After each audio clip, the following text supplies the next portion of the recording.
The massive interstellar vessel Harmony 1 floated gracefully in Earth's orbital station, its sleek silver hull reflecting the blue marble below. Hundreds of passengers from dozens of different worlds moved through the boarding tunnels, their excited chatter mixing with the hum of advanced engines, preparing for the journey to Centauri Prime. Park Jin-woo adjusted his worn leather jacket and checked his simple backpack one more time. At 35, he had built Stellar Airways from a small transport company into the galaxy's most trusted airline. Today, however, nobody would recognize the billionaire CEO. He had deliberately chosen his most casual clothes, faded jeans, old sneakers, and a basic Earth University t-shirt that had seen better days. Walking through the pristine corridors of his own flagship vessel, Jin-woo observed everything with keen eyes. The holographic displays showed departure times in 17 different languages. Maintenance robots glided silently along the walls, their sensors constantly checking air quality and structural integrity. Through the massive viewing ports, other ships docked and undocked in the endless ballet of interstellar commerce. The premium cabin section gleamed with polished metal and soft lighting. Each seat was practically a small room, equipped with neural entertainment systems and molecular food processors. Jin-woo found his assigned spot, 3A, right beside the panoramic viewing window. As he settled in, he noticed the other passengers around him. A wealthy Andromedan merchant counted credits on his personal device. Two Rigelian diplomats discussed trade agreements in their melodic language. A family of blue-skinned vegans showed their children holographic pictures of their destination. Jin-woo smiled to himself. This was exactly why he had started the company. To bring different worlds together, to make the impossible distances between stars feel like neighborhood trips. Kim So-min had been having a difficult shift. The Altarian flight attendant's natural purple skin had faded to a stressed gray color, and her usually perfect uniform showed signs of the long day. She had joined Stellar Airways 2 years ago, grateful for the opportunity to work with humans, who generally treated alien employees better than most other species did. But old prejudices died hard, even in the space age. As she walked through the premium cabin checking passenger manifests, So-min's large dark eyes fell on Jin-woo. Something about him immediately struck her as wrong. She had worked on hundreds of flights and had developed what she thought was a good eye for spotting passengers who didn't belong in premium class. Her training had taught her to be polite but firm. The company's reputation depended on maintaining certain standards, after all. "Excuse me, sir," So-min said, her voice carrying the musical accent of her homeworld. She stood beside Jin-woo's seat with her arms crossed, her expression stern. "I think there might be some confusion with your seating assignment." Jin-woo looked up from the tablet, where he had been reviewing quarterly reports disguised as a simple news feed. "I'm sorry. Is there a problem?" "Economy class is located toward E." "The back of the vessel," So-min continued, her tone becoming more curt. The boarding attendant at the gate must have made an error. Jin-woo reached into his jacket pocket and pulled out his ticket, a standard holographic pass that glowed softly blue. "Actually, I believe this is correct. Seat 3A, premium cabin, So-min." Barely glanced at the ticket. In her mind, she had already decided this passenger didn't fit the profile of someone who could afford a premium seat. His clothes were too casual, too worn. He carried a simple backpack instead of the expensive luggage most premium passengers brought. Most telling of all, he just didn't have that air of wealth and importance that she had learned to recognize. "Sir, these seats are reserved for passengers who have paid the full premium fare," she said, her voice growing louder. "I'm sure you'll be much more comfortable in the economy section where you belong." Around them, other passengers began to take notice. The Andromedan merchant looked up from his credits with interest. The Rigelian diplomats paused their conversation. The vegan family's children pressed their faces against their seats to get a better view of the developing situation. Several alien passengers discreetly activated their personal recording devices. Confrontations on luxury starliners were rare, and often made for entertaining content on the galactic networks. Jin-woo remained calm, his voice steady and patient. "I appreciate your concern, but I assure you my ticket is valid. Perhaps you could double-check your passenger manifest." "I don't need to check anything," So-min replied, her purple skin now flushing to an angry violet. I can tell just by looking at you that you don't belong here. Please gather your belongings and follow me to your proper section before I have to call security. The tension in the cabin was becoming thick enough to cut. Other passengers whispered among themselves in various alien languages. Some seemed amused by the spectacle, while others appeared uncomfortable with the flight attendant's increasingly hostile tone. Jin-Woo sat quietly, his hands folded in his lap, watching as his own employee prepared to have him forcibly removed from his own airline. The atmosphere in the premium cabin grew thick with tension as Jin-Woo remained seated, his calm demeanor contrasting sharply with So-min's increasing agitation. The soft hum of the ship's engines seemed to grow louder in the uncomfortable silence that followed her ultimatum.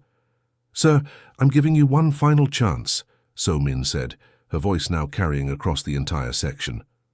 Her purple skin had deepened to an almost royal violet, a clear sign of stress among her people. "Move to economy class voluntarily, or I will have security escort you there." Jin-Woo looked around at the other passengers, all of whom were now openly staring at the confrontation. He could see a mixture of curiosity, discomfort, and entertainment in their alien faces. Some held their recording devices more openly now, no longer trying to hide their interest in the unfolding drama. "I understand your position," Jin-Woo replied quietly, "but I must respectfully decline. This is my assigned seat, and I intend to remain here." So-min's large eyes flashed with anger. She reached for the communication device attached to her belt, a sleek piece of Altarian technology that could instantly connect her to any part of the massive starship. "Security to premium. Cabin section A," she spoke into the device, her musical accent now sharp with frustration. "We have an uncooperative passenger who refuses to follow crew instructions." The response crackled back immediately. "Copy that, Flight Attendant Kim. Chief Byung-ho is en route."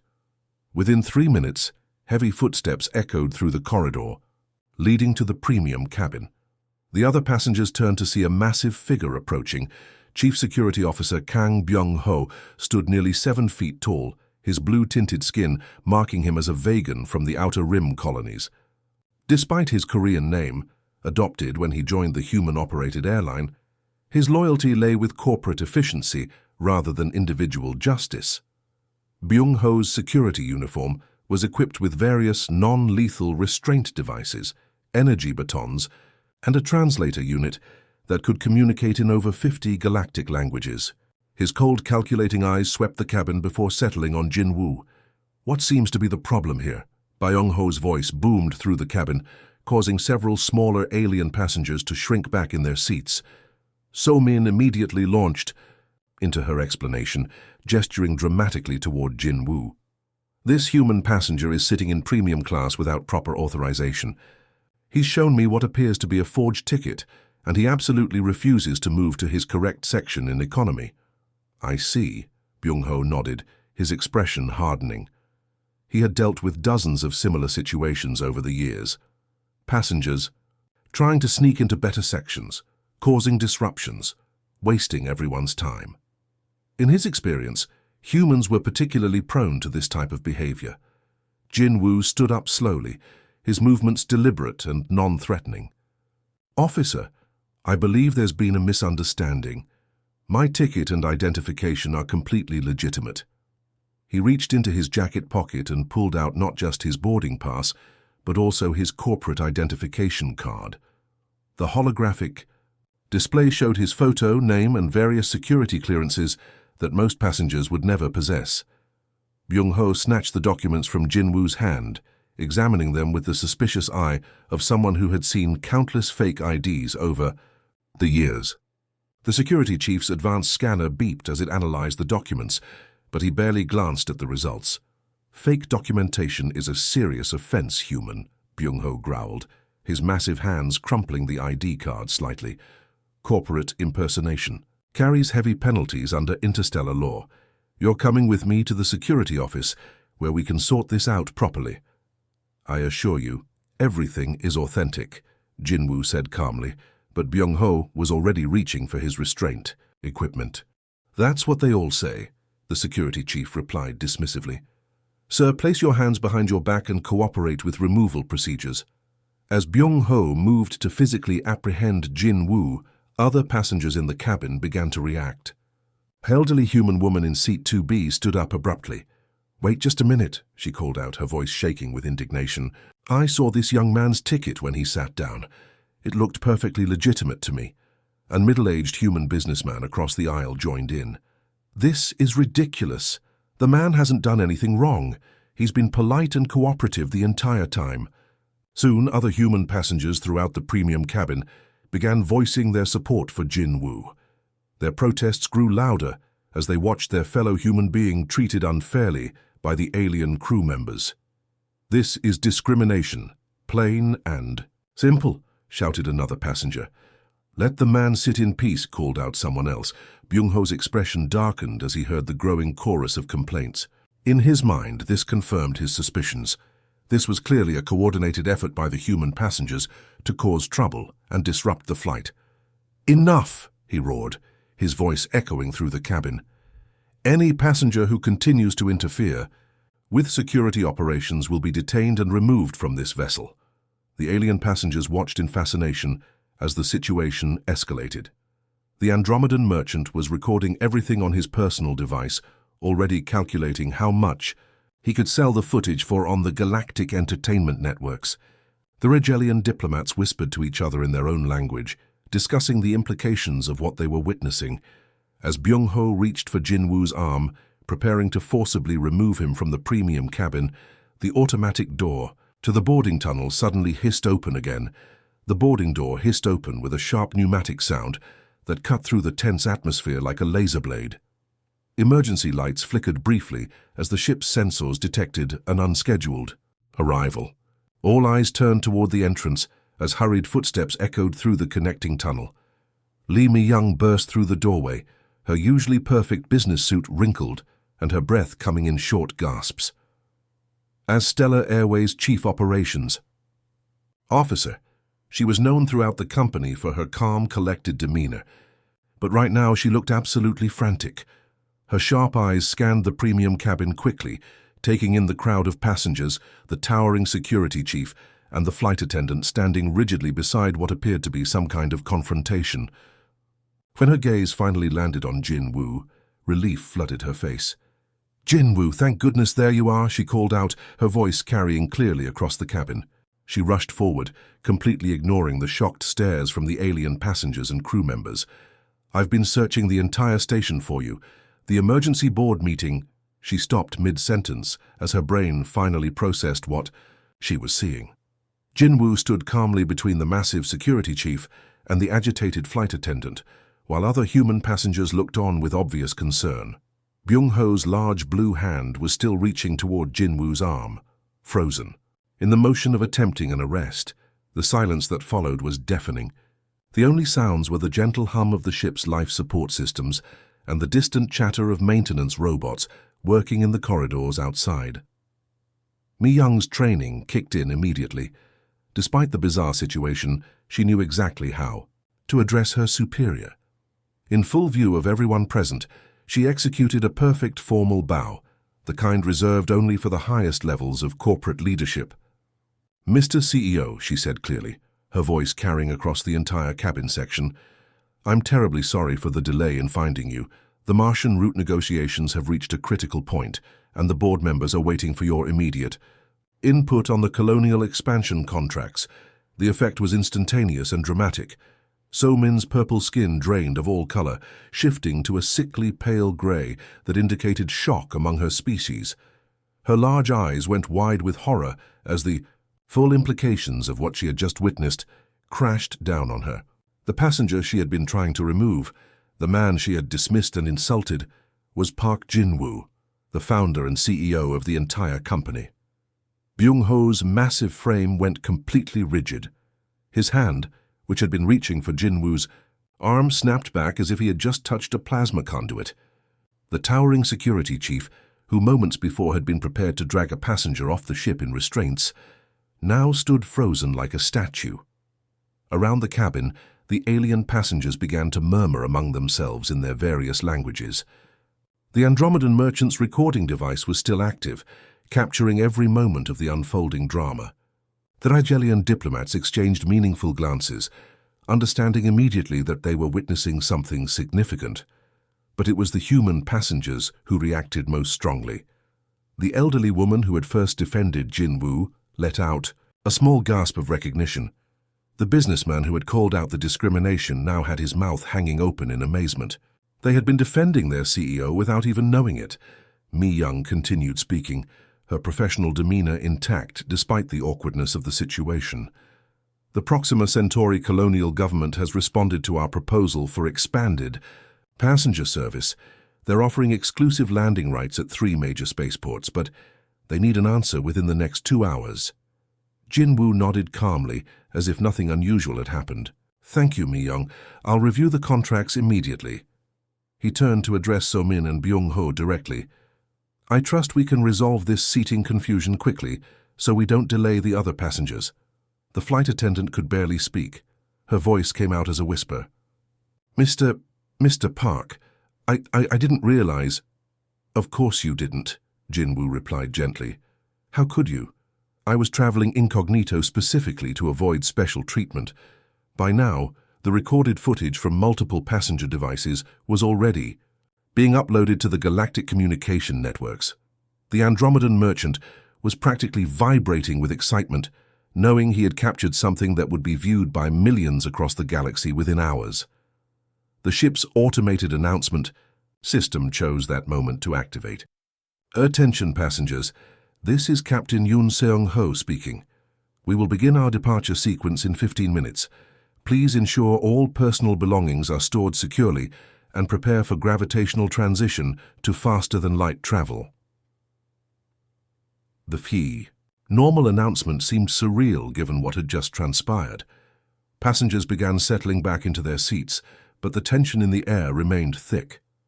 Everyone was acutely aware that they had just witnessed something extraordinary. The CEO of humanity's largest interstellar airline being discriminated against by his own employees. Mi Young glanced around nervously, understanding the potential public relations disaster this could become.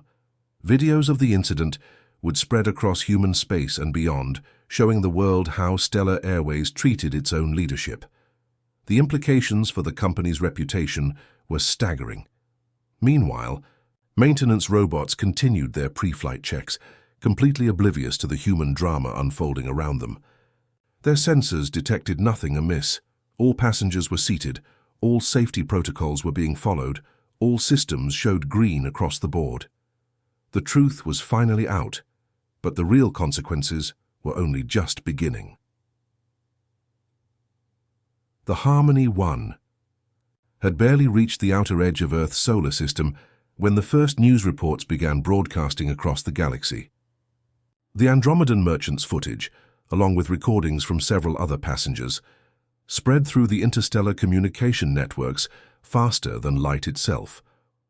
On Mars Colony 7, workers in the terraforming stations paused their atmospheric processors to watch the viral video on their personal devices.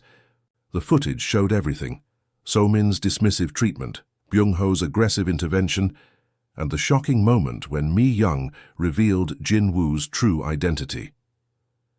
In the asteroid mining facilities of the belt, human operators shared the video with their alien co-workers, explaining the cultural significance of what they were witnessing. The Rigelian supervisors watched in fascination as they saw their business partner's CEO being treated like a common criminal. Even on distant Proxima Station, where humans were still a minority among the various alien traders and diplomats, the story dominated every newsfeed. The irony was impossible to ignore. Humanity's own airline discriminating against their leader based purely on his appearance. Back aboard the Harmony 1, Jinwoo sat in his premium cabin seat, now undisturbed, as he watched the reports flow in on his personal tablet. Mi Young had taken the seat beside him, frantically managing the crisis communications from 30,000 feet above the solar plane. "Sir, we're receiving over 10,000 media requests," she reported, her fingers dancing across her holographic keyboard. "The Galactic Broadcasting Network wants an exclusive interview. The Centauri Colonial News is calling it the story of the decade. Even the Andromedan Entertainment Syndicate is offering massive credits for behind-the-scenes access. Jin Woo nodded, thoughtfully as he scrolled through the flood of messages. Social media platforms across human space were exploding with commentary. Some posts expressed outrage at the treatment he had received. Others praised his calm response to the situation.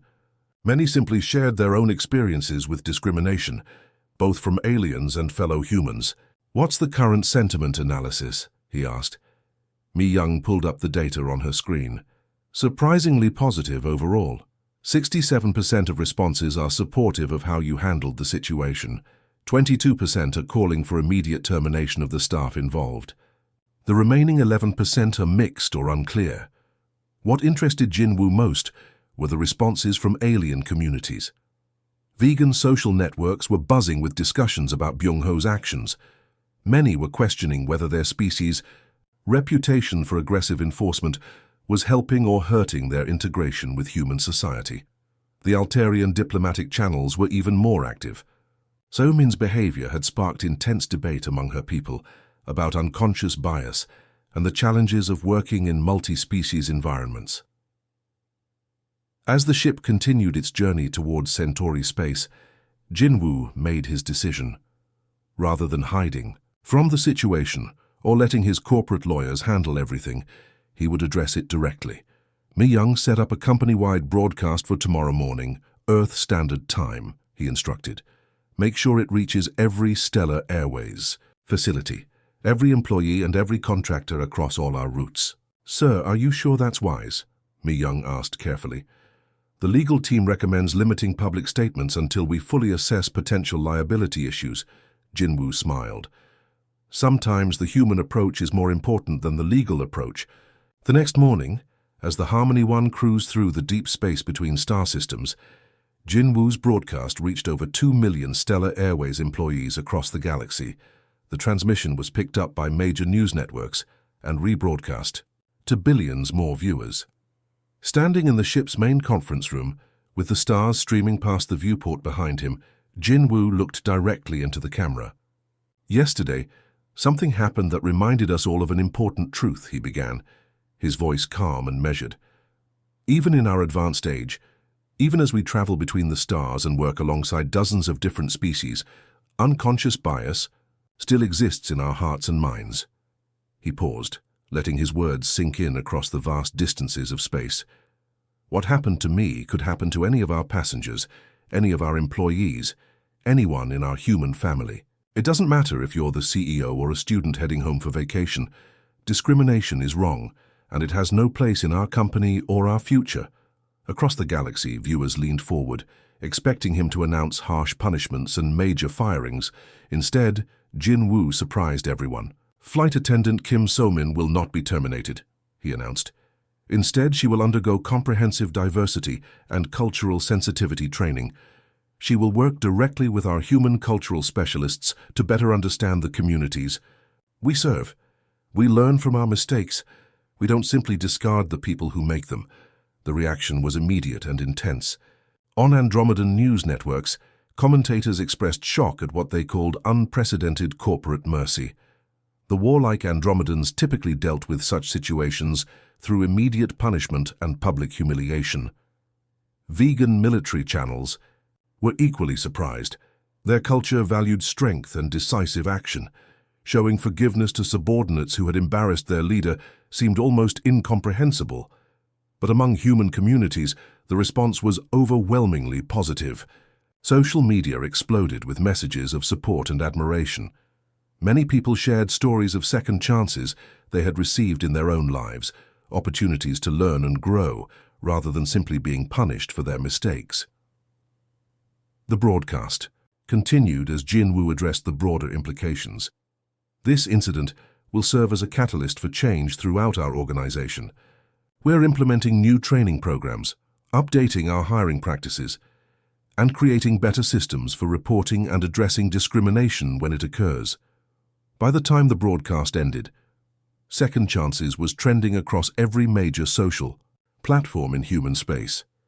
The story had evolved from a simple case of workplace discrimination into a powerful demonstration of human values: forgiveness, education, and the belief that people could change and grow. The alien species watching were witnessing something they rarely saw from other civilizations. A leader turning humiliation into teaching, weakness into strength, and conflict into opportunity for positive change. This was the human way, and the galaxy was taking notice. 6 months had passed since the incident that shook the galaxy, and the transformation was nothing short of miraculous. The sleek corridors of Stellar Airways' flagship training facility on Lunar Station buzzed with activity, as beings from dozens of worlds attended the latest Unity Through Understanding seminar. In the main auditorium, Kim So-min stood before an audience of 300 airline employees representing 47 different species. Her purple skin now glowed with confidence rather than the nervous grey it had displayed months earlier. Behind her, a massive holographic display showed the infamous video that had changed everything. "I want you to watch this carefully," So-min said, her musical Altarian accent now carrying warmth instead of judgment. "This is me 6 months ago making the biggest mistake of my career and learning the most important lesson of my life." The audience watched in silence as the recording played.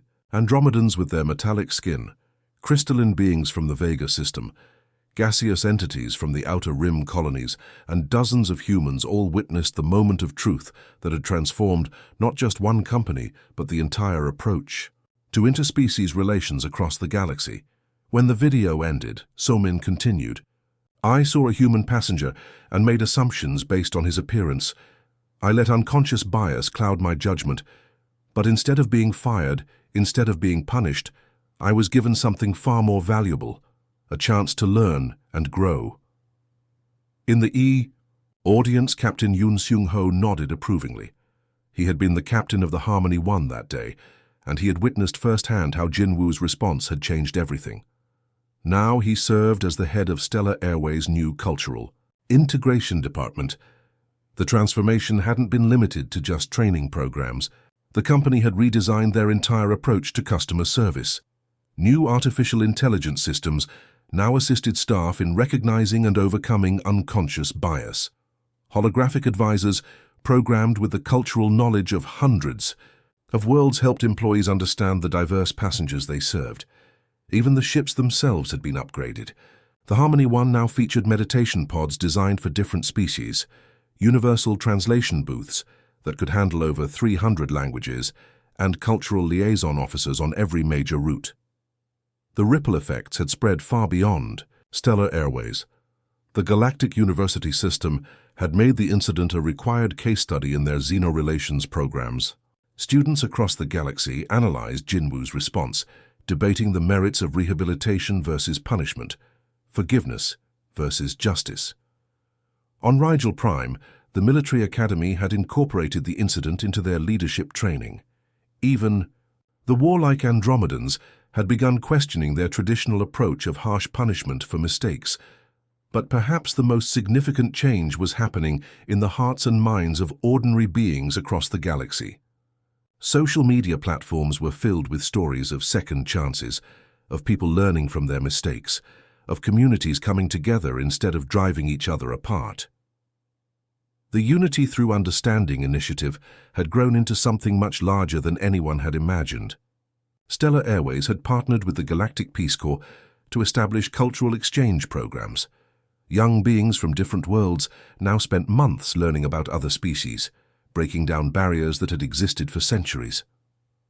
On this particular day, as So-min finished her presentation to thunderous applause from the multi-species audience, something special was happening aboard the New Horizon, Stellar Airways' newest vessel.